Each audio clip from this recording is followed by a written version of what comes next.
This is the 17th season of Bass Talk Live with your hosts, Mark Jeffries and Matt Pangrat. BTL is brought to you by Lowrance, Bass Cat Boats, APCO, Duck and Fishing, Strike King Lures, Sunline, Big Bite Baits, Spro, X-Zone Lures, Yamagatsu, The Bass Tank, and Denali Rods. BTL coming at you. Good Tuesday evening, everybody. Welcome to BTL Bass Talk Live, where Frank and I are going to talk bass fishing and anything else that we want to talk about. I know, people.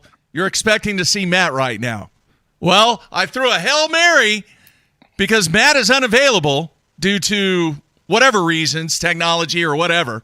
So I threw a Hail Mary, called up Frank, said, Frank, can you come on the show, man? Can we talk about whatever we want to talk about? And look who we have. The genius. Making an appearance. Screwing up my whole time frame. I think it's sorry, Thursday man. Morning. I'm not going to know what's going on the rest of the week. No, so here's what we're going to do. All right. There were some technical issues. I have no idea because I am not there.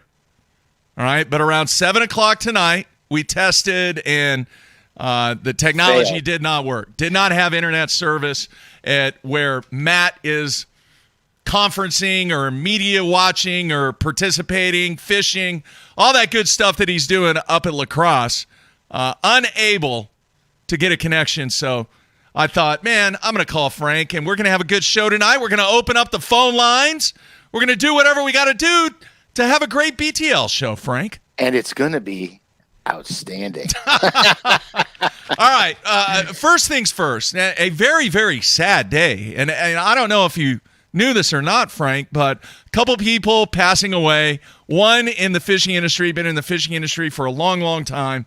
Happened, I think, a few days ago, maybe. Lonnie Stanley passed away. Oh, man. Yeah. And he had been battling a lot of health issues for a long time, but recently passed away. And I can remember seeing some of those vintage packaging of Stanley jigs and some of the spinner baits and some of the product that they were instrumental in putting on the shelves over a number of years. So our thoughts are with the Stanley family. And then a bit of bad news today, Charlie Watts died. Didn't you know that? He was 80 years old. Did not know that. I knew he was old, but being the drummer of the Rolling Stones, I had no idea that he was that old. And they were actually getting ready to tour, Frank. What? Yes. And Charlie Watts pulled out because he had some medical procedure or something like that. And then he ended up passing away, I believe, today with his family by his side. And, so... Well, 80 years old, that guy lived the life of a 160-year-old. Oh, he did, man. All right. You don't think that dude had some stories? Oh, those guys were pickled from the inside out. Oh, my gosh. So, I was kind of sorry. Were you a Stones fan? Nah, I listened to all kinds of music. I didn't care. Yeah. I didn't have like a specific genre of music I listened to. Yeah. I was all over the board. Yeah. He's one of those dudes that a lot of people that are into the whole drumming thing classify as one of the greatest drummers of all time. Well, him and Buddy Rich. Buddy Rich. Yeah, now, there's a blast from the past. Come on, dude. I'm throwing it at you. Buddy Rich. I remember seeing him on Johnny Carson, for crying out loud. Absolutely. Yeah. Absolutely. That dude could throw down. All right. Now, we're dating ourselves, and there's no issue with that. Were you a Johnny Carson fan? Oh, yeah. Oh, it was epic. 100%. Now, do you remember, and we're switching to the other side over here on the CBS side, do you remember when Danny Brower was on David Letterman? I don't remember the exact episode, but yes, I remember that he was going on. Yeah. Absolutely. 100%. That was pretty epic too. Yeah, And that was actually groundbreaking for the was. fishing industry. Yeah. Yeah, so no, man, I was a huge Letterman fan, huge Johnny Carson fan. Even though he got made fun of, bad. He did. He did. And what's weird is we tried to locate that episode, and it is available. But get this, Frank, you have to pay for it. No kidding. You have to pay for it. There's some. What is Letterman's production company? There's some special name like. Something pants or loose pants or something. Fancy pants. Or something. I don't know what it is. Yeah, you have to pay the production company. And I don't know how much it is. It might only be like $20 or $50 or whatever. But to get certain clips, you actually have to pay for it. Well, I mean, you know what? I'm not even going to say that's a bad thing. In the YouTube world, think about it. I understand. People don't want to pay for anything. No, but dude, he's licensed. Yeah. It's under his license agreement. You know what I mean? I mean, business is business. Speaking of business, another thing I want to ask your opinion on. I wasn't there. Big news about Mike Iaconelli. You know, we have discussed on this show several times that he was working on a project. And just being my personal opinion, even if he qualifies for the elites, I don't think he's going to do it. I know I have no inside information. I have nothing but just a gut feeling on that one because I think he is realizing that he can beat Ike without having to fish tournaments. All right? Yeah, and because he built that brand. He did. And it's his brand, and people know who he is because of it, and he can. He just won a kayak tournament. Yeah, won a kayak tournament, but the big announcement from Ike is – I believe, and I'll get this confirmed tomorrow because I didn't write it down or anything. I think it's August 30th on CBS Sports. He is going to launch his new television show called My World.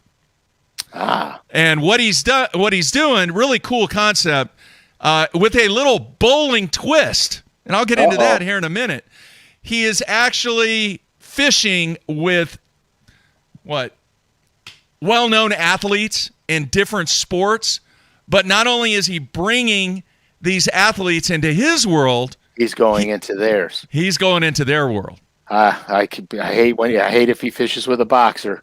I think he did. I think he went with an MMA guy. Oh man!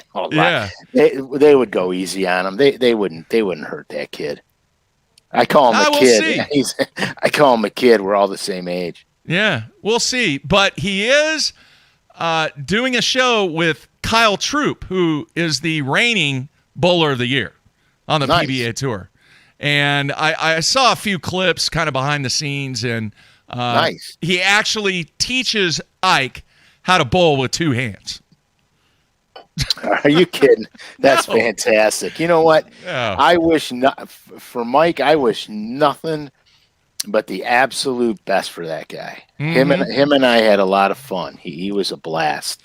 When I got to do city limits with him, I was the first pro angler ever to do city limits. In Cleveland? Yeah, we did it right downtown Cleveland. Did you catch anything? We slaughtered them. Here, let me just tell you this, okay? Because this is great for everybody listening. This is behind the scenes, like for real stuff. All right. So he calls and he goes, "Hey, you want to do city limits in Cleveland?" I said, "Oh yeah, you know I do." So he's like, "Okay," and we get the details down when he's coming down. So I go, "Well, this is in my backyard. I'm going in pre-fishing because I am not going to leave anything to guesswork. I'm going to go pre-fish." So I go out and I pre-fish and I get on them hardcore. And it was very specific. So I had one spot where I knew that in 5 or 6 casts, we got our limit. Okay. So I stop short and I'm sneaking around to it. And we're talking, we're doing the city limit thing, and it's going good. And Mike catches a short, he catches a short, and I know exactly where I'm casting. I got this little rock shelf that comes out. It's got a little bump on the end and drops down. Okay. And they are piled on that. So Mike's casting to the riprap, and I just launch a cast out there to that high spot. Whack! First cast, I get a keeper, and the wind's blowing me onto it. So I have to keep the boat off of it. So I catch the fish. We do what we do. And the producer of the show goes, hey, and this was before Spot Lock. We didn't have Spot Lock. The producer of the show goes, hey, I want you to re-throw the fish in the live well and face the camera because you kind of turn sideways when you put it in the live well. Then I'm like getting annoyed because I'm starting to drift too close and I don't want to run the fish off of this rock pile. So long and short of it is, we drift right over top of it. And I'm like, oh my God. You know what I mean? We're not, that rock pile at that moment is over because it was only 4 feet high on the top. So I backed the boat up, slid around the side of it, cast deeper, fish deeper, seeing if they would regroup somewhere. And they didn't. But I wasn't concerned because I had like pods of fish located throughout.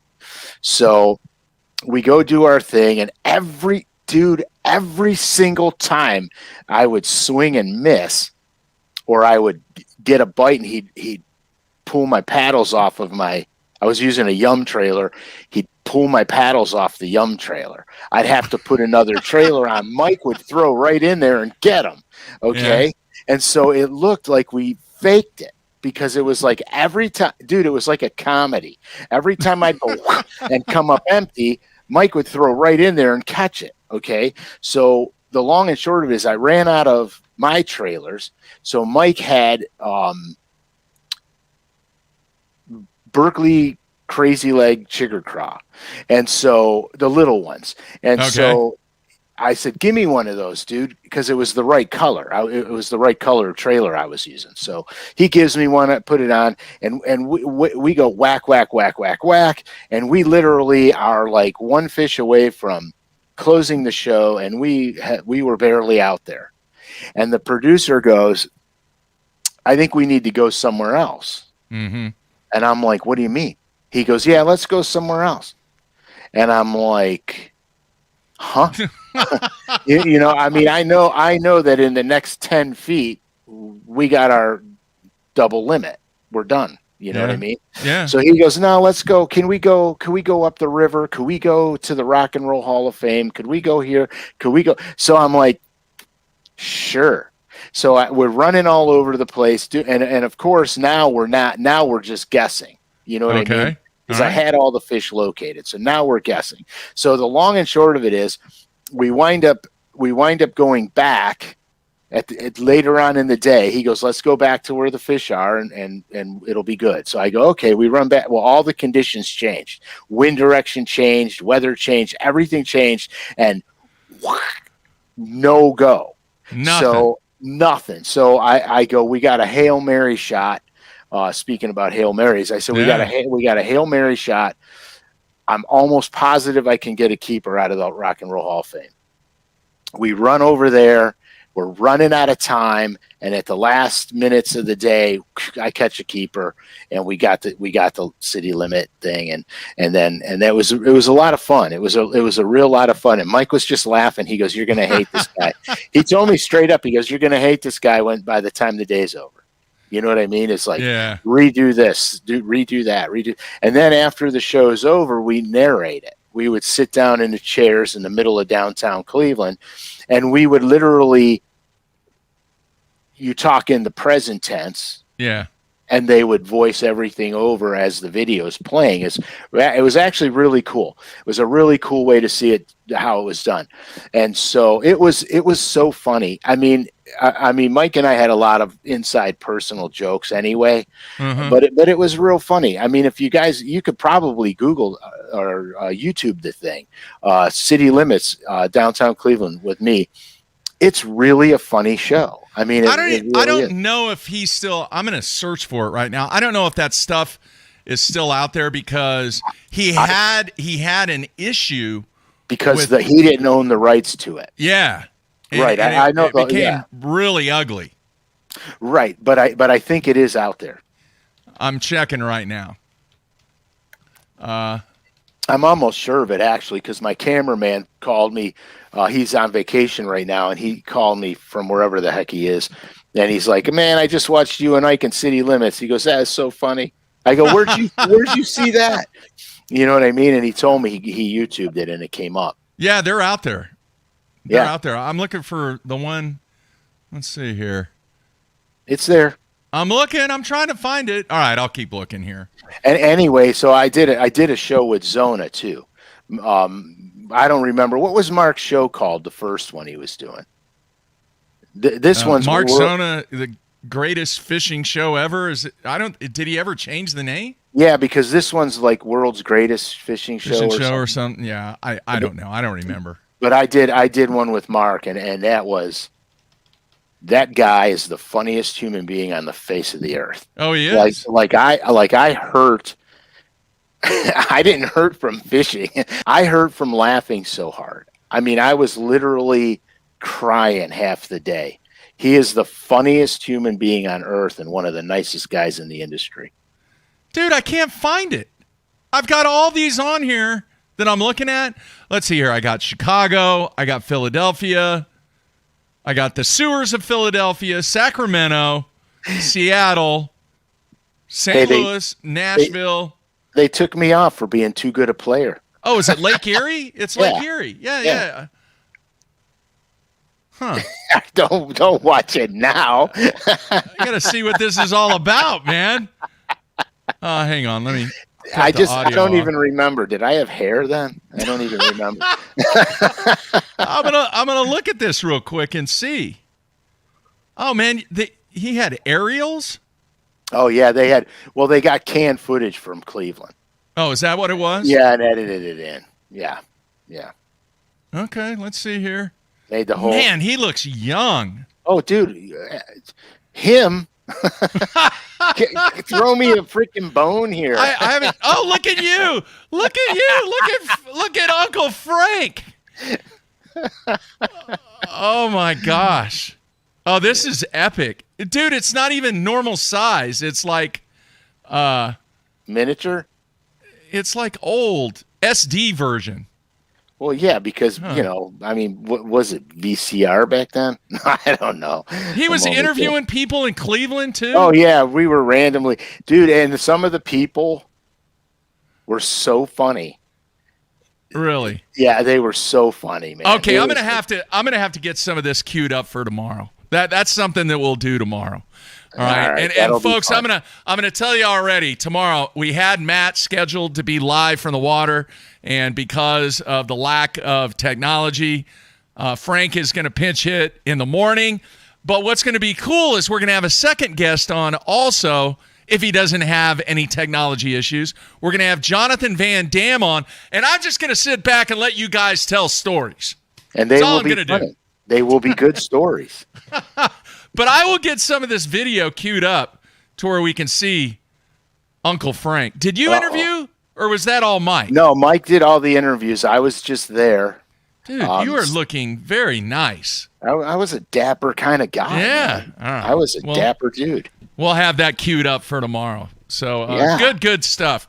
All right, let's do this. I'm making sure somebody's actually calling me. I don't know about these evening shows. We don't do that many of them. But somebody's calling me. Somebody's calling me, man. I don't get phone calls. I really don't. It's getting solicited. Yeah. When you have these obscure towns in Oklahoma show up on your caller ID, like Godibo and DePaul, and what are some others? Minko. I don't know. It's like things don't exist in those towns. It's population 30. Well, yeah, those are good. Those are good towns to do, like little marketing tests. Yeah. So we'll get that figured out here in a minute. All right, man. Let's do this. Let's take a break, and then I want to pick your brain about something that I saw over the weekend. Uh-oh. And I was going to save it till Thursday, but we'll go ahead and we will talk a little bit about it and get your thoughts on some things. Oh, by the way, this is a little piece of juice here. I got an email. Can't say his name. The dude wants me to give him a call about the Tony Christian situation. Oh, yeah, no way. You remember I talked a little bit about that? I'm not going to say who it is. I know exactly what you're talking about. But it's not Tony Christian reaching out to me. But it is somebody, and I'm going to give them a phone call tomorrow and see if I can stir anything up from that bit of information. You're going to stir the pot. Not really. I'm just going to see if there's anything there. There's always something there. It's just Discovery Zone, man. Yeah, exactly. Yeah. All right, everybody. We're going to take a break. Everybody stay tuned here on the PM on BTL. We'll be right back.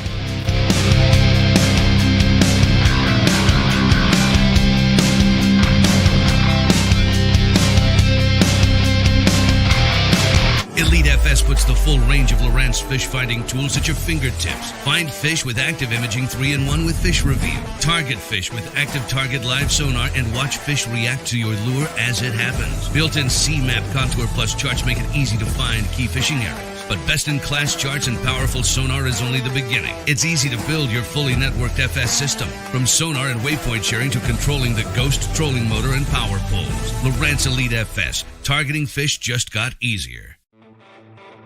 Basscat's legendary 20-foot platform has been paired with angler-approved accessories for 2021. Puma FTD features the proven hull used by many of the top names in bass fishing today, backed by a transferable lifetime warranty. The Puma FTD boasts a full team deck concept which enhances efficiency for you and your tournament partners. Turnkey tournament-winning performance.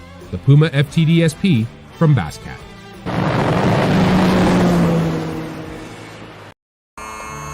I've been living on the water for over 20 years. For 14 years. For over 23 years. I've worn a bunch of different clothing brands over the years. Some companies big. And some companies small. All of them said they were making clothing for us. But none of them knew us. None of them were us. Except for one. Except for one. Except one. AFCO. AFCO. AFCO. AFCO. Fishing isn't part of us. It is us. Everyone, Brandon Polnick here. People always be asking me what I got tied on. I'm like, X-Zone Lures. And they're like, Brandon, why you got X-Zone Lures tied on? And I'm like, let me show you why. The bite. Get out of there. Get out of there. Oh, yeah. Oh, it's freaking big. Get in here. Oh, God. Giant. Oh, my gosh. Oh, my gosh.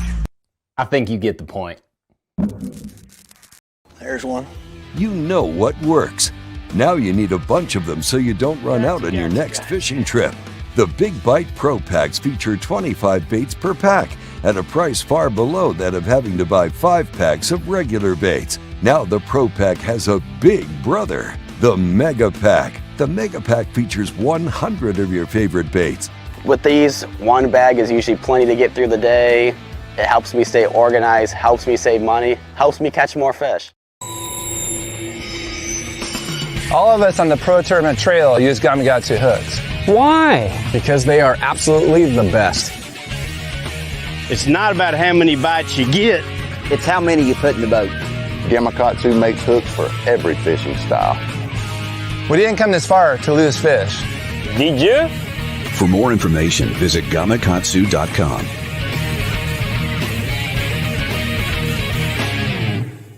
Everybody loves to chase bass on the water. But is your most valuable asset protected when it's not on the water? Empire Covers can preserve your bass boat against even the harshest conditions.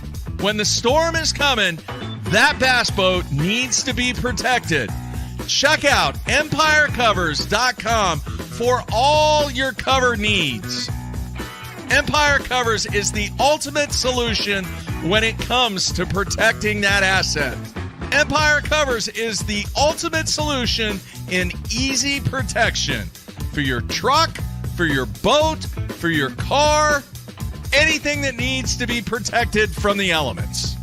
BTL listeners can receive free shipping plus an extra 15% off their entire order on EmpireCovers.com. Just use the promo code BTL at checkout. Empire Covers. Protect what you love.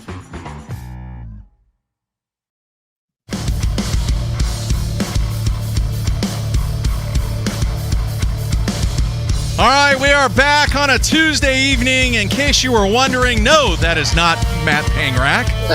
If it was, he got handsome. That is the genius, Mr. Frank Scalish. And if you missed the intro of the show, Matt is unable to be on. We had big things planned, but technology constraints have left me throwing a Hail Mary to Frank, and Frank caught it. And we're going with the show tonight with Uncle Frank. All right. Want to pick your brain now, Frank. A friend of mine and myself got into a conversation this weekend, and he asked a great question. And this is a guy that doesn't know a whole lot about tournament bass fishing. Okay. He knows a lot about bowling, but he doesn't know a lot about professional level fishing. And he asked me this question. He said, why are bass tournaments $5,500 to enter?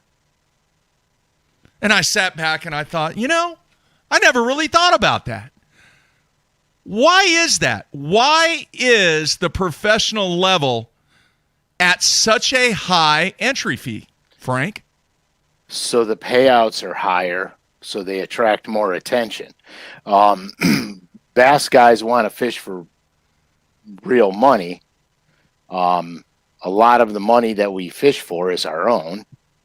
And so in order to get the payouts where they're, I don't know the word I'm looking for, fandom. Manageable? Well, no. They want them high. They want high payouts. Okay. So the entry fees have to be high.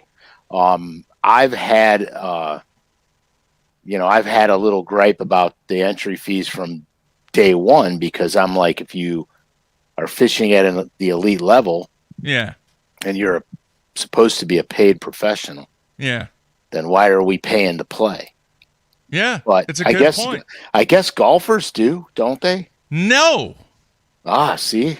No, they do not. That I did not know. All right, and I actually have somebody that we are working on getting on the show during the marathon show that we're going to do in October, who is and has been involved with the PGA to actually give us a little bit of clarity on the whole entry fee thing. That is a very, very difficult one to compare to, though, Frank, because if you're 50th on the earnings list, you're making money. You're still making millions. Oh, yeah. I have 100%. Our sport, I'm not going to slam our sport because I love it to death, but our sport has to figure out a way financially to escalate it to professional sport status. Yeah. And unfortunately, I think the only way that's ever going to happen is by exposure with all media forms. It has to become mainstay, which is what I thought was going to happen, back in the day when ESPN bought Bassmasters. Mm-hmm. I thought it was actually going to become something, because I thought they were going to put it on the ticker tape, for Sports Center and the whole 9 yards. And I figured, oh man, finally, this is what we've been waiting for. You know what I'm saying? It didn't happen. It never happened. It never happened for whatever the reason. I don't know if ESPN chickened out, which I could see because it's a ratings game. And I can see them not wanting to take a chance, but heck, dude, they paid so much money for Bassmasters. I thought they were serious about building this thing into a sport. Mm-hmm. It is a sport. Don't get me wrong. I love. No, I get what you're saying. I think fishing. Everybody understands what you're saying out there that is a fan. So this conversation that I had with this gentleman continued. And it was so weird because he actually brought something up, not the exact same thing, that a viewer sent me an email on that was very, very well thought out and put together, but it was in the same room of the house that we're trying to build. And and his comments were, well, why doesn't this happen? Why isn't there, and the term that he used was franchise ownership, to where there are companies that actually buy or not buy is not a good word. Own the team. Own the team. Right. And then those companies, be it endemic or non-endemic, he didn't say that, I'm saying that. Right, I got that. All right, they actually become employees. They get health benefits. They get, all the benefits of being an employee for that company. They get paid. They get paid. Mm-hmm. And now you have something that might be a very, very viable situation from an occupational standpoint, to where now you don't have what I always refer to as the 10%ers. Right. See, when I was coming up into the sport, that was the talk, that it was going to move to that NASCAR type feel, and that these owners were going to buy teams of guys or one or two guys, and we were going to fish for, Tide or whatever. It doesn't matter. Yeah. But that's how it was going to go. And I'll be honest with you, I could tell you probably the one main reason it never took off like that. It was the TV coverage.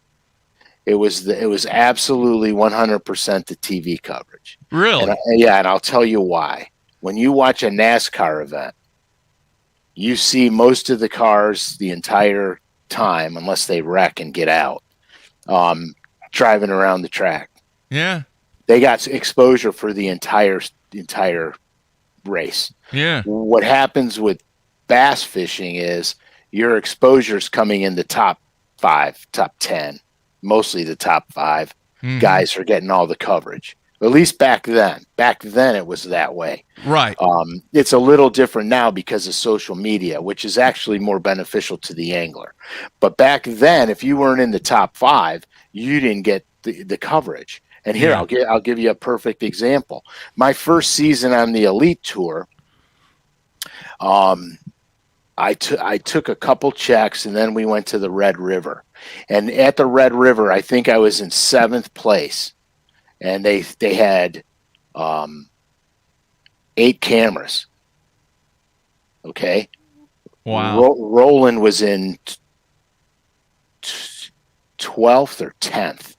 Okay. I think 10th. I think 10th.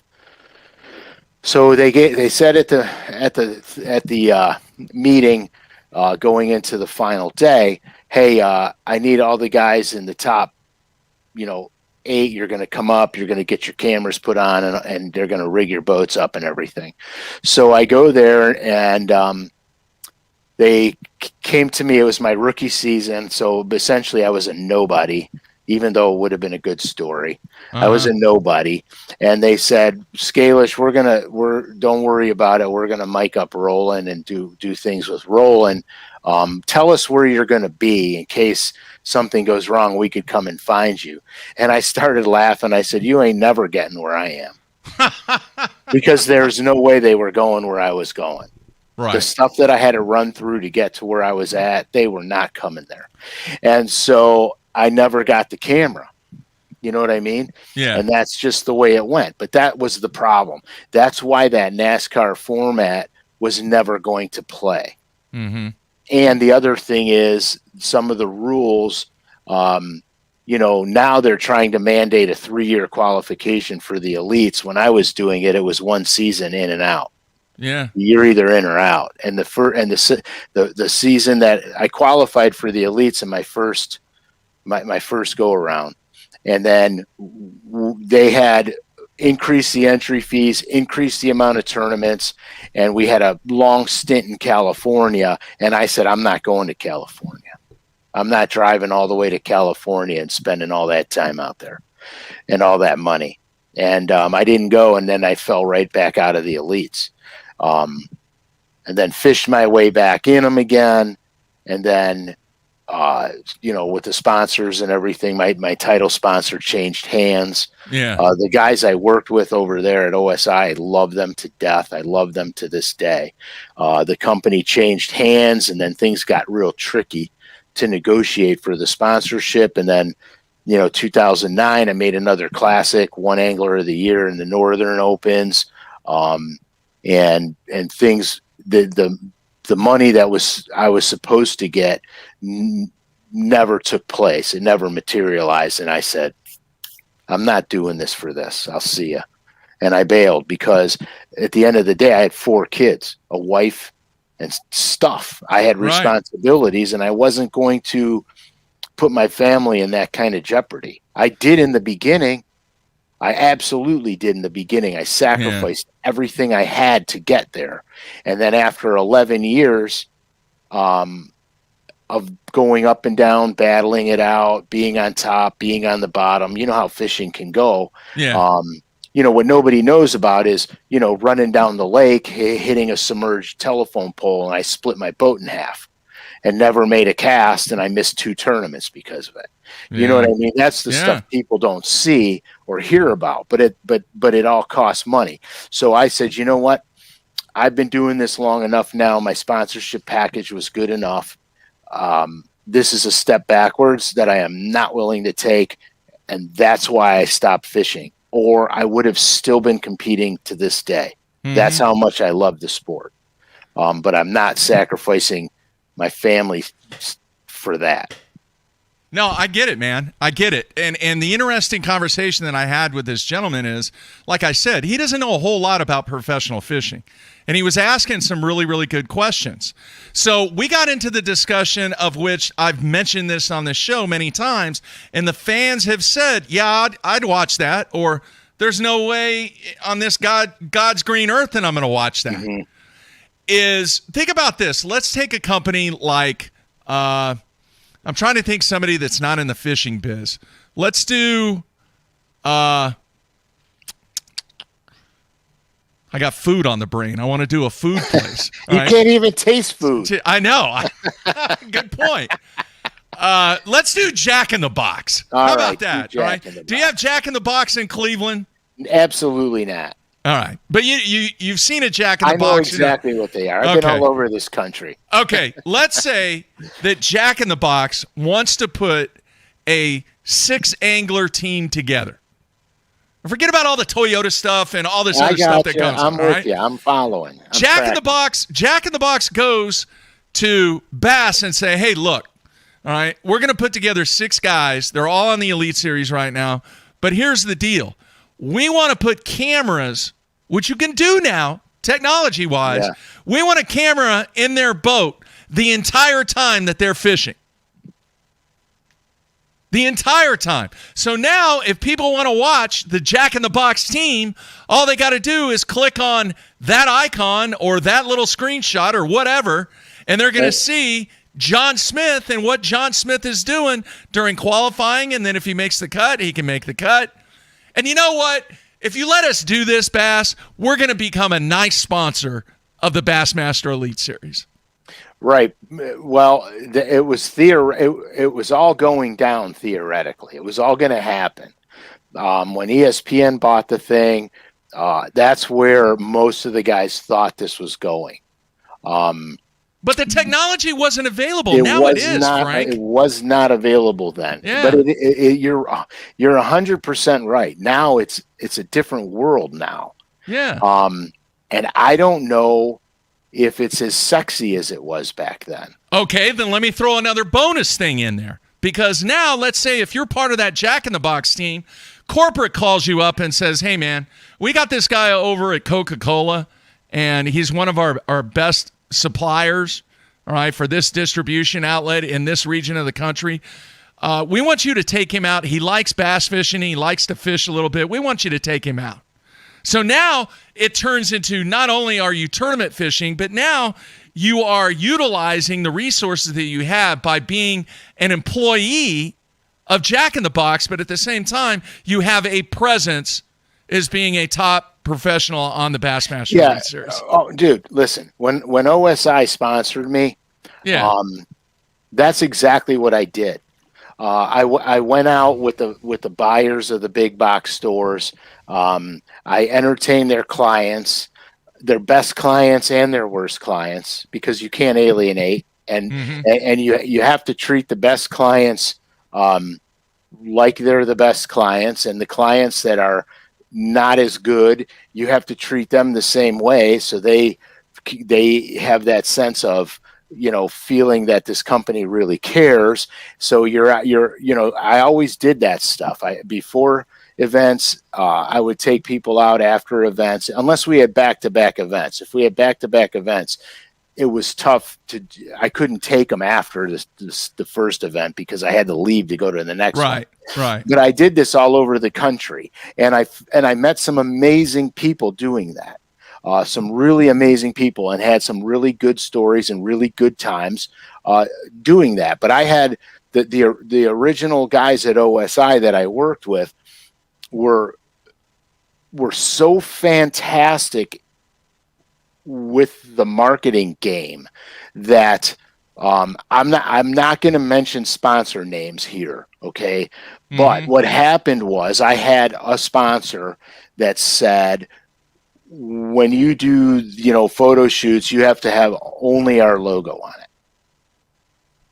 I said, there's no chance in hell that's happening. I said, because we're cross promoting all sponsors simultaneously.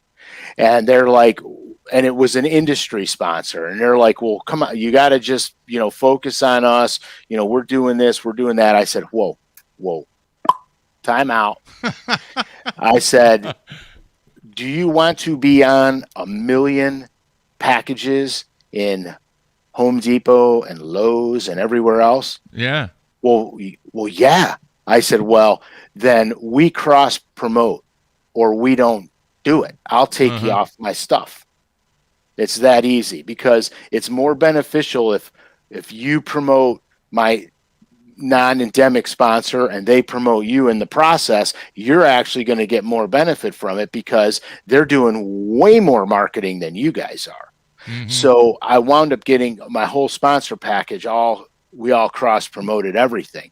Right. And it was fantastic. And that's exactly how we set it up. And I mean, I could tell you some crazy sponsorship stories, but crazy in a good way, like in a really good way. Really? And yes. And like here, we did an event at Nemacolin, the golf course, for one of the PGA tours. And Nemacolin's like an outdoorsman's paradise. Okay. They have the golf course, but the guy who owned the course loved hunting and he loved fishing. So he basically built this resort for hunting and fishing on this golf course, or at least across the street from the golf course. Right. So there was a big pond there, and they stocked a bunch of fish, bass in the pond, tagged fish with prizes. So at the event, OSI, we went to the event. We had the hole by the lake. Okay.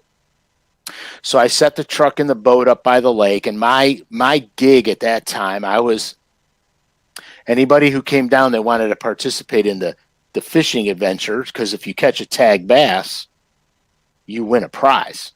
And it could be, dude, it was stuff like 4-wheelers, a car, a truck. I mean, it wasn't like little stuff. I mean, you could win like massive stuff. So we got there, and I talked to my main guy at OSI, and I'm like, hey, dude, I'm going to call him Tom. I said, hey, Tom, you mind if I run around the lake real quick? I want to see where all the fish are at. He goes, what are you talking about?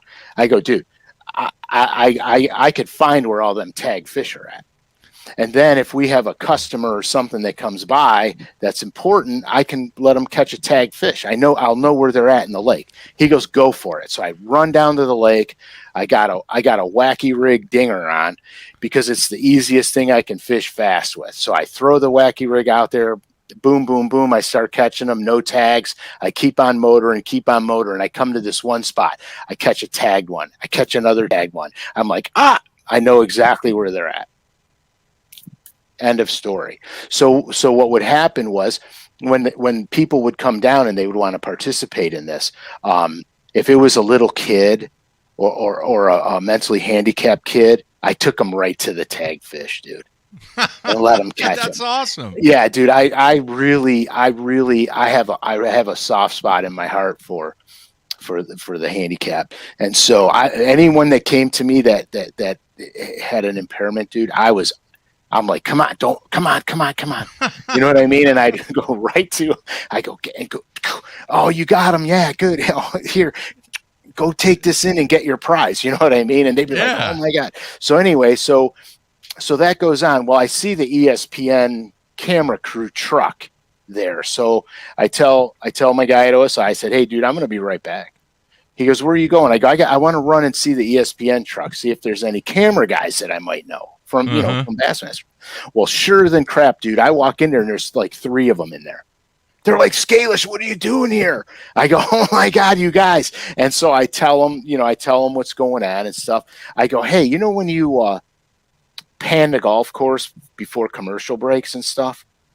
They go, yeah. I go, can you come by the lake and do the boat in the truck?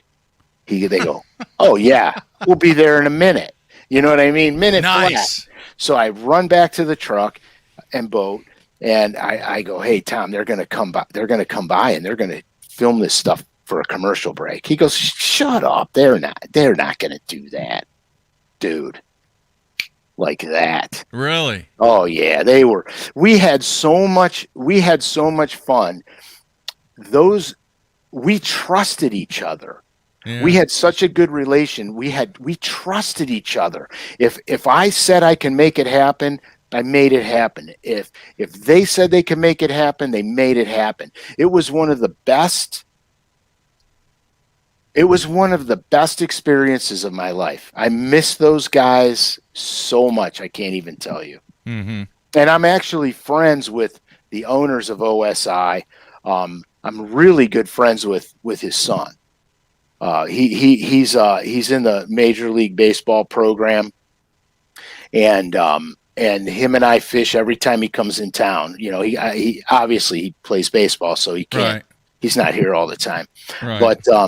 But him and I fish together all the time, always in communication. And I met that kid when he was a little rat, you know, just a little rat kid. And now he's, you know, a young adult, and he's playing ball and in the AAA system, and it's great. It's fantastic. You know, Maynard on the instant feedback, not on the comments on YouTube, he did mention there was a period of time, and a fairly long period of time, guys over on the FLW tour, they had that brand representation. But I think what got lost, and maybe you can shed some light on it, but I think what got lost in that whole deal is that was a lot of stuff that was taking place between the vendors and Walmart.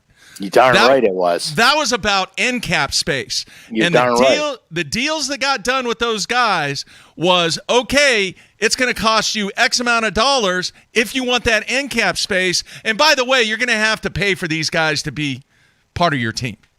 That's how it worked, wasn't it, Frank? It was very political, and it was solely and totally based on shelf space. Yeah. And that's how it worked. And in reality, the tournament trail made the money, and the anglers just got piecemealed some money. Yeah. Now, don't get me wrong. There were some of those deals that actually did work out because of the effort that was put forth by the anglers and the involvement, and more importantly, the people that they ran across during those sponsorship times. That's true. Correct? That's true. Okay. The anglers made that deal or broke that deal. Any angler that complained about the deal didn't take advantage of it. Yeah. You know, but don't kid yourself. That deal benefited FLW more than the angler. Oh yeah, 100%. Yeah. And Walmart, because Walmart was getting the juice from the vendors, because the vendors, in order to have their product placed in a particular area, that was part of the scope. Right. It was all predicated on shelf space and sales. Listen, when you go to big box retailers, it's all about shelf space. The more shelf space you have, the more stuff you can sell. Yeah. And it's the same way with lures, fishing tackle, in you know, Bass Pro Academy, all them big stores. It's the same thing. The more shelf space, the more you sell. And that's just the law of marketing and merchandising. There's nothing wrong with it. That's just how it's done. I really wonder if there's anybody out there in the last 2 years. Now, I know that there's some guys in the Louisiana area and in Texas that ended up getting sponsorship deals with oil service companies, field service companies, that kind of stuff. but I don't really know. And I'm not trying to dig. I use the term. I'm not trying to dig into their 1040. I'm just trying to find out if the new way of positioning yourself with a non-endemic or maybe even an endemic is say, look, all right, it's not about getting a wrap. It's not about getting a logo right here on my jersey.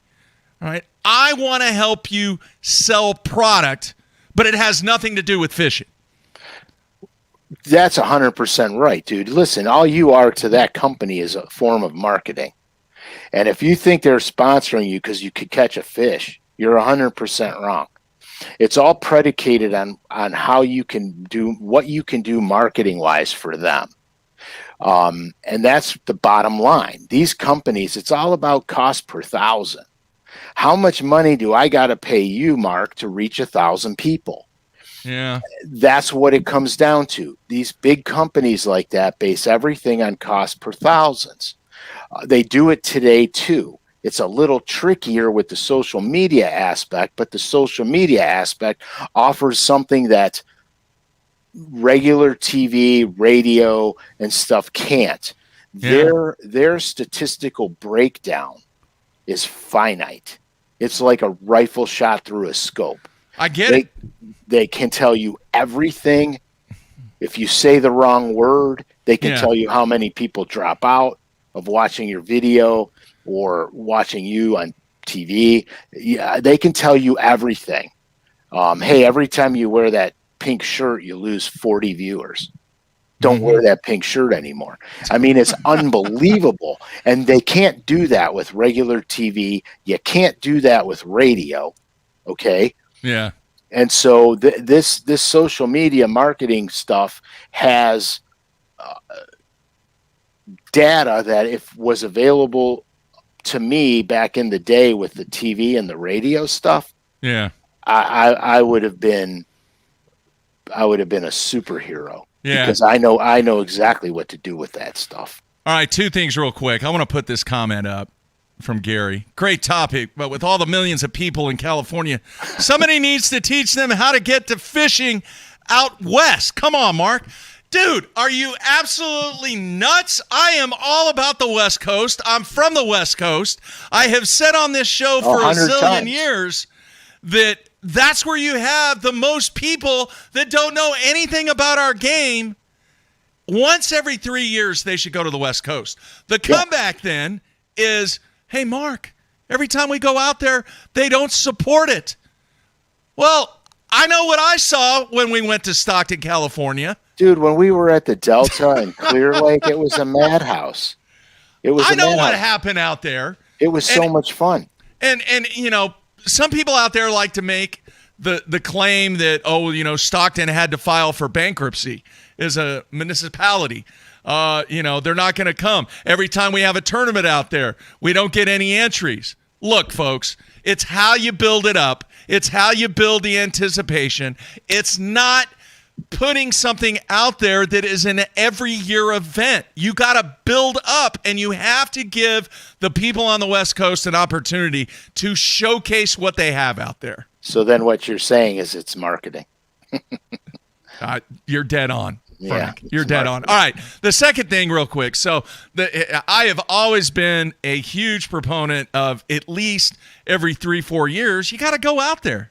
Yeah, you got to go out there. The fishing out there is fantastic, and there's places out there that I would love to fish, just because it's so vastly different than what I fish around here.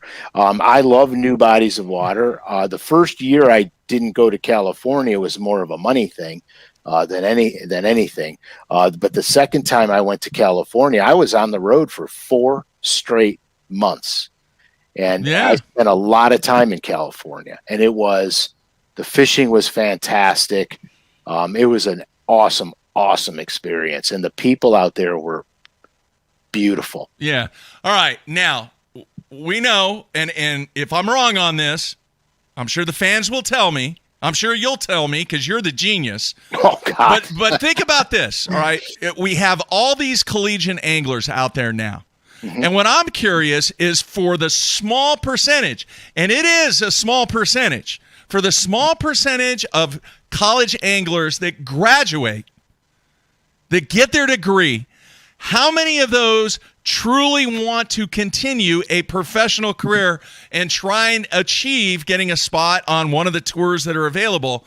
But more importantly, do they position their degree with potential sponsors just as if they're going out seeking an occupation, seeking a job for that degree that they got? In other words, it's not all about fishing. Do they balance what they learned in college, what they achieved from a degree standpoint, to open up some doors that may not be open and, more importantly, may not have been exposed to that element ever before? Well, you have to. As a college angler today, you have to think about your future without fishing first.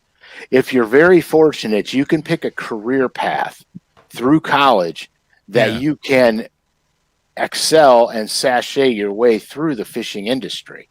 Marketing, business, stuff like that. And the contacts that you meet on the professional sporting level goes a long way. It goes a long way after you decide not to fish anymore. I gotta throw this one up. This one's pretty funny. Stop yelling, Mark. You're gonna wake my wife. Okay, I will calm down. Do I need to do my FM radio voice tonight on K-Rock? We're going to play a little Pink Floyd for you tonight. Not if you're doing your soft voice. You're not playing Pink that's Floyd. That's not me. That's not me. I'm sorry. I get fired up with this. All right. So anyway, yes.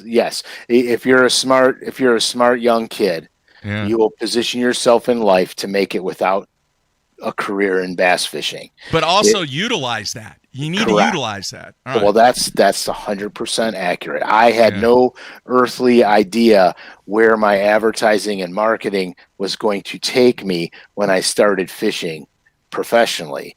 But the minute I saw the opening, I knew exactly where I was going. Yeah. And I was one of the top few anglers in the beginning to have a massive sponsor package. All right, next subject, real quick, and then we're going to take a break, and we'll come back, and we'll see if anybody wants to talk to me on the phone. And I promise I'll talk to you like this on the phone, all right? I'm not going to yell at you. I'll be very mellow. We might even play a little Led Zeppelin maybe, or, just kind of mellow out here. And all right, very calm. This is an evening show. All right, next question. Do you think the fans would like to see a made for YouTube or made for television event where you actually kind of you put the Bass Pro Shop guys versus the Tackle Warehouse guys, and they go heads up over 2 days? I think all that stuff is kind of fun. Yeah, it's all kind of fun. It's what it is. It's like when they did the Finns game, when they had the golfers fish with some pros. And then the pros had to golf with the golfers. Yeah. Those are they're not gimmicks. They're not gimmicks. They're extra. If they're extra events, if the exposure is there, they will succeed. If the exposure is not there, they will not succeed. And that's just the bottom line. They tried to do that. Remember when we had well, I didn't get to participate because it was the year before I got on where they had the race course. You raced your bass boats through this course. The WCF. Oh, my God, dude. I wanted that. I wanted that so bad. I was drooling beyond belief. And then, of course, I get in, and then they stop doing it. And I'm like, oh, you got to be kidding me. Yeah. You know what I mean? Todd would have been my wingman from Hydromotive. I'd have had him there making me wheels, dude. We'd have been. Oh, heck yeah. We'd have been driving. That would have been awesome. You would have been really good at that. It would have been. I wanted to do that. Yeah. I couldn't even stand it how bad I wanted to do that. Yeah. That was and the modifications that they were making to some of the boats, putting the aerodynamics on the front, covering the decks and all that. Yeah, that was cool stuff, but it was very minute. They didn't have the course to make that stuff totally to their advantage. No. They should have left the boats bone stock. You got to run. The only thing you can do is jack plate and props. Yeah. I get it, man. Hey, I'm sorry I'm a little fired up tonight, you know? It's great talking to you, Frank. It's wonderful to be here, no matter what time of day it is, except when you do the marathon show. The what? Oh, the marathon show, yeah. You won't have the 4 a.m. slot there, Frank. No worries. Be kind. Yeah. All right, we're going to take a break and maybe take a phone call or two. I'm going to flash the number. Now, remember, folks, if you do call, Frank can hear you, but you're not going to be able to hear Frank. So you need to call, ask Frank a question, because nobody wants to ask me anything. Hang up, and because of the delay, you'll be able to listen to Frank's response to your question. All right, everybody got that? How long's the break? Like 2 minutes. Perfect. All right, we'll be back. Everybody stay tuned.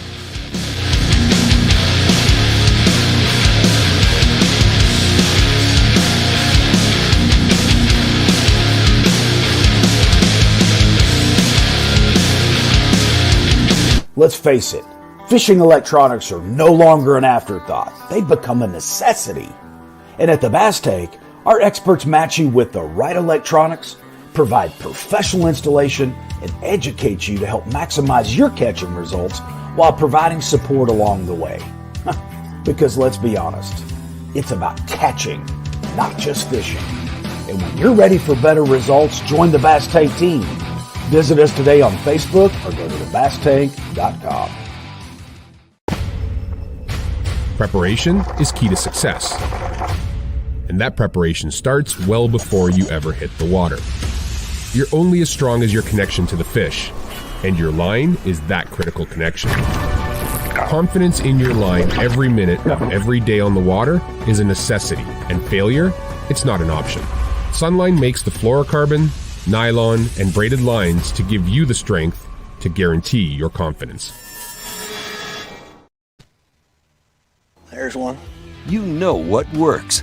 Now you need a bunch of them so you don't run out on your next fishing trip.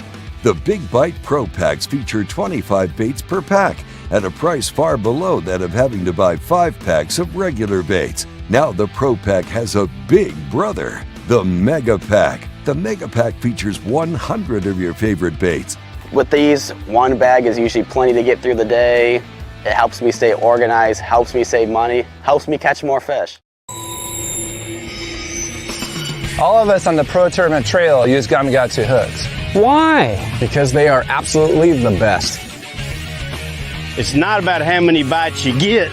It's how many you put in the boat. Gamakatsu makes hooks for every fishing style. We didn't come this far to lose fish. Did you? For more information, visit gamakatsu.com. The Little John family of crankbaits designed by top tour pro John Cruz have excelled at catching bass in any condition for years. They all feature a flat-sided design and paint jobs that are seldom seen in mass production bait. The Little John family also expands with new rattling versions of the Little John 50 and Little John 50 MD. Both of these baits are proven fish catchers that will now be available in rattling versions for stained and muddy water. They feature the same great action and diving depths as the original 50 and MD sizes. The Ned Rig. What rod should I be using with the Ned Rig? My favorite is the Denali Lithium multi-spin rod. It's our 7'4" length, great Ned Rig rod. It's got a great sensitive tip on it. It's long enough where I can make long casts, which you're usually fishing clear water with a Ned Rig, and it's got enough backbone to get those fish in. So check it out, Denali Lithium Series 7'4" multi-spin.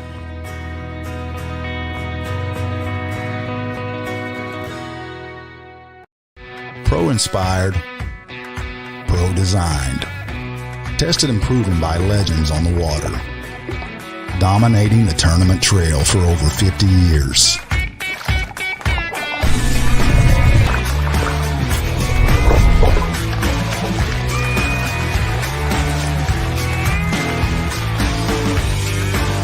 Everything you need, one legendary brand. Strike King. Hey guys, Major League Fishing Pro Jacob Wheeler here with my new Signature Series line of rods with Duck It Fishing. We have my 7.2 cranking rod right here.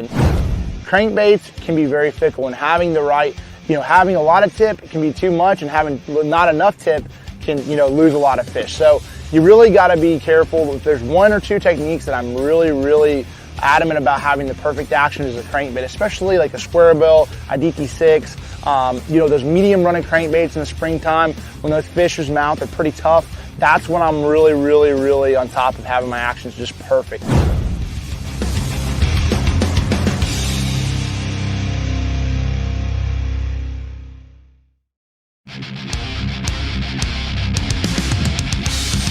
All right, we are back on a Tuesday night with the man, Frank Scalish. And Matt, he is in La Crosse, Wisconsin. And no technology available. That's why we have Frank tonight. So tomorrow, good show. We're going to have Frank on again, along with Jonathan Van Dam. And you guys kind of hung out a little bit, didn't you, Frank? Oh, yeah. Absolutely. So we'll have some fantastic stories tomorrow. So we have a phone call already. All right. All right, so let's go to the phones. Hey, you're on BTL. Who is this? Yeah, this is Maynard in Indiana. Maynard, how are you, man? It's been a while. Hey, I'm pretty good. Hey, I just wanted to make a comment on this, what you were just talking about with the college people. I'm 75 years old, and I remember back when I was 18, and I went to college, and my number one thing was to be a professional baseball player. And I soon realized after I got to college that I needed to change things around, and the education part should come first. And then the fishing or the ball playing and everything second. Because I found out in my senior year of college, after getting cut from the baseball team, that was the end of my baseball career, and I was able to go beyond and play 3 years of semi-professional softball and was on the state championship of Indiana softball teams. But the education is what is important, because I ended up teaching elementary physical education for 44 years. I think these kids have got it all wrong when they're putting the fishing first and then the education second. Yeah, I totally agree with you, Maynard. And I've been that way since day one, obviously, with me being an educator. And, I started the scholarship deal that we got going on, but there is a massive importance in making sure that these college anglers take advantage of what their skill is allowing them to do for 4 or 5 years and getting that education. So I appreciate your thoughts, man. Anything, Frank? Yeah, Maynard, you're 100% correct. You're in college to get an education first. Anything you can parlay into any sports that college offers you is secondary. And if you're one of the very small percentages that actually make it into the professional sports world, good for you. You did a good job. But education first and foremost, all the time. All right, thanks for calling, Maynard. Yes, you bet. All right, take care. Maynard has been a viewer/listener forever. I think since back in day one, man. He's been around a long time. I've heard his name a lot. I've heard his name a lot. Before I forget, and we'll take a couple more calls if you want to call in. Before I forget, the show that you did last Thursday, I have had multiple requests, Frank, to take those maps that we used in the video, and if there was some way that people could download those maps to where when they're watching it, they want to make notes on those maps. So you and I talk and see if we could do that. We can. The problem with the maps that I showed on that show was I randomly chose lakes across the country. Yeah. There's no way on earth that I could tell you what lakes they were. You'd never find those spots. You'd have to scour the entire lake to find those spots. But Navionics has an app that you can get, and you can go on, download the Navionics app in your phone or in your computer, and then you can access any map in the United States that you want. And then when you go on the Navionics, on the lower left corner of your screen, once you pull the map up, you're going to see two blue boxes. One's going to say Navionics, one's going to say Sonar. You click on the Sonar one and you get the real detailed map. The other app that's out there is Lake Masters Map, also has an app out there that you can put on your phone. And Lake Masters phone app is interactive. So if you're on the water and you got your phone on, you can see the map and where you're at on the map and everything. Yeah. That's the best way to go. I think because the info was so great that what they were wanting to do, it wasn't necessarily about the body of water that you were on. It was they actually wanted to make notes while you were giving the lecture on what you were talking. Yeah, to where they could actually write it on those if they could print them off. So we'll talk about it and see if we can make that happen. Yeah, there's something we can do. We can just pick a section of a lake out and go through the section of the lake. All right, we'll figure it out. All right, let's take another call. Hey, you're on BTL with Mark and Frank. Who is this? This is Joe from Kentucky. Joe, how are you, man? What's on your mind? Oh, rocking, man. I was curious, and I think you all have done this in the past, or maybe not. Do you and Frank, do y'all have like the kind of one-on-one type session, sort of like what Smallmouth Crush does?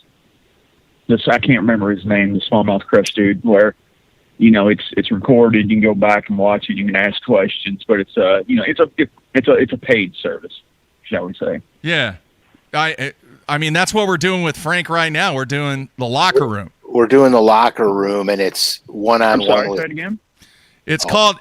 I'm gonna tell you, and then hang up and listen to what Frank has to say about it because you can't hear Frank. Okay, I'm sorry. I had it on mute. No. It's called the locker room. Here, Frank will tell you all about it. Okay. Right, thanks for calling, man. Buddy. All right. There you go, Frank. Okay, first of all, the guy on Smallmouth Crush is Travis Manson. Yeah. And he's a great guy, by the way. What he did was he put out podcasts with a bunch of us smallmouth guys. The ones that I did with him were the smallmouth guys.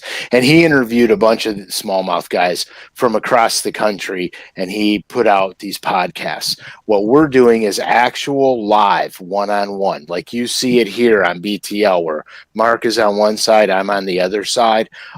You will have the same effect in the locker room, only you're talking to me directly. Mark will be on, you'll be on, and I'll be on. So when you have specific questions, you ask the questions. I give you answers to the best of my ability. And then if we have to pull maps up, Mark pulls the maps up and puts the maps up on the screen so you could see the actual map of whatever lake you live on or wherever you need help with. And that's what we do in the locker room. The locker room is not, to my knowledge, being done by any other fisherman. No, not to that extent. Not even close. No. Mm-mm. This is a really good opportunity for guys that want to learn, and that's why we're doing it. My Mark's thing is education. My thing is education in the fishing world. I have the ability to help anglers out and kind of shorten their learning curve. It's a great opportunity. Yeah, and the feedback that we've received from the people that have done a locker room session has been it's been off the charts. Yes. And the feedback that we've got back, mainly from the success that these people have had by taking what Frank is teaching them and going out and applying it and catching fish, we're going to get repeat customers once we get through the where's my stack at? Here's my stack right here. Once we get through all these, they're going to do a repeat session. So right, but you guys got to call Mark back when he calls you. Yeah, I'm leaving messages and stuff because we blow down the list, and we don't want to pass you guys up. No, going to keep working on it this week, but it has been fantastic, and you will not find a better teacher in this business than Frank Scalish. So great stuff. All right, the Sunline hotline number's up there, 405-253-5543. We'll take one more phone call, and we will close things out today and get ready for tomorrow. Dude, I can't thank you enough for stepping up and catching the Hail Mary. Hey, dude, sometimes you gotta go yard, man. Well, you know, it's my pleasure. It is you know, what it is. I truly love doing this. I just do. I can't help it. I'm addicted to this sport in every facet that I can be addicted to it. Yeah. You know, Junior and I went out and smacked some smallmouths the other day on the big lake. Mm-hmm. Hey, by the way, if fun. you do have a subject that you want Frank to cover on day 4 on Thursdays, just shoot him a DM on Instagram. Scalish _fishing. And guys will attest to the fact that when I get them, I talk about it. Yeah, absolutely. All right, let's go back to the phones. Hey, you're on BTL with Frank and Mark. Who is this? Hey, this is Jason in Alabama. How's it going, Mark? It's going good, man. You have a question for Frank? Yeah, I just want to know his opinion. If he was Scott Martin in the position where you're one out from the Bassmaster Classic, do you fish the final opens to try to win one so you're in, or do you just sit back and pray that somebody wins it that can't attend the Classic? All right. Hang up and listen, man. Thanks for the call. All right. Thanks, see ya. Bro. All right, Frank, let me say this before you answer, and maybe somebody out there can help me. I don't have it in front of me. I haven't looked it up. I had no idea that we were going to be asked this question. I'm not sure if Scott has fished all the opens to be eligible, because don't you have to I think you have to fish in all the opens for that division if you win one to go to the Classic. Yeah, you have to fish either. You have to you qualify by fishing all the opens in all the divisions, or all the opens in one division. Right, to go to the Classic. If you win, if you're winning, you're in. So I have no idea if Scott has fished all the opens in one particular division to where if he did win one, then he's in. Can't really answer that. Well, so what are your thoughts? If he's that close to making it, you fish your ass off. You got to win it, though, Frank. Well, but you got to go for broke, dude. I mean, look, you got to go for broke, because at the end of the day, if you fish for 20th place, you're probably going to finish in 40th. So you got to fish to win every event. Now, that being said, of course you hope a guy's in front of you fumble. Yeah. I mean, that's the name of the game. That's in every single sport arena. The guys chasing first place hope the guy in front of them stumbles. I mean, that's just part of sports. All right, Don is telling us, let me post this up real quick. Don is telling us, hasn't done an open this season. So I don't think, even if he went out and he fished one and he won one, he wouldn't be eligible because he hasn't fished all the opens in that division. So I guess he just... how's he supposed to be 1 point out from the qualifier? If there is a double qualifier, in other words, somebody that's already in, like let's say somebody that's fished all the opens is already in and they win one, then they would go down the Elite Series list and he would be the next one in. Well, then that's what he has to hope for. Yeah, because he can't get in it with a win because he hasn't fished them all. All right, one more phone call, Frank. Hey, you're on BTL with Mark and Frank. Who is this? This is Spencer from Tennessee. Spencer, what's on your mind, man? I just had a quick question. I live around a 16-acre lake that in the springtime and really on into June, you can catch anywhere from 30 to 40-pound 5 bass limit. And in the summertime, around the end of June, you seem to not even be able to catch a fish. And I was just wondering, Frank, or you had any suggestions? All right. Thanks for calling. Hang up and listen. Yeah. All right. See you. What do you think, Frank? Well, obviously the lake has fish, and it has good ones. Yeah. Because those are some serious numbers. The only thing I can think of is that the fish are moving probably deeper than you think they are if you're not encountering them doing the usual summertime stuff on that body of water. They're probably deeper than you think. So you may have to start poking around a lot deeper. The other thing I know for a fact on some of the lakes down south, there's a lot of night feeding activity going on. So the bite's better at night. However, that doesn't mean they don't bite during the day. You just got to find the active fish. And I think they might be deeper than you guys think they are. If you're not running into fish in the summer on typical summer structure, then you're probably you need to fish deeper, or the fish are suspending, chasing pelagics. Yeah. All right, one more phone call. Hey, you're on BTL with Mark and Frank. Who is this? This is Mike from Tennessee. Hey, Mike, turn your volume down, my friend, please. Thank you. You good? Let's see. Hang on. How's that? That better? Yeah, much better. All right, what's on your mind, man? If Scott Martin fishes an open and wins it, that still opens up a spot to get him in. Even if he doesn't qualify through the wind, they go take the next one down, and he's the next one in line to get the spot. Oh, so it would like nullify that spot because he won and didn't fish all the opens. So then he goes down the list, he gets the spot. Correct. Okay, I get it. Yeah, that makes sense. Well, all right. Well, I appreciate that, man. Thanks. All right. All right. See you, bud. See ya. That makes sense. Thanks for the info. Yeah, so that makes sense. So if he wins, he's not in, but he's in because they go down the Elite Series list and he's the next one in. So then Correct. He wins and you're in, but he's not in based upon the conventional way because he didn't fish the opens. Got it. Jeez, man. I got it. It's getting It's almost confusing. like the quadratic equation, for crying out loud. Yeah, it's getting confusing, guys. That's some fuzzy math right Hey, there. I was told when you called me there would be no math. I know. Well, sorry, man. All right, great stuff, folks. Thanks for hanging with us tonight. My apologies for not being able. We had a lot of stuff lined up on a number of people that we were going to interview this evening. So what Matt is doing is even though he's going to be gone for a month, he's actually getting some of the shows lined up with the people that are at this conference that he is at. So look for some pretty cool interviews in the coming weeks.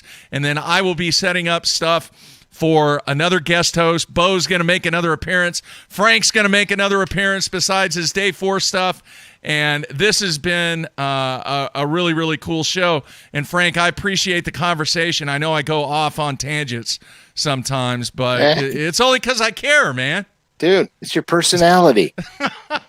You think after 17 years of doing this, you think this is a surprise? No. And I'm sorry about keeping somebody's wife up because I'm screaming and yelling. So that's okay. I'm used to 8:30 in the morning. Not 9:30 at night or 10:30. Me too. Right? You're screwing me all up. I got to run downstairs now and make breakfast. I know. Yeah, that's bad. Tell your wife thank you.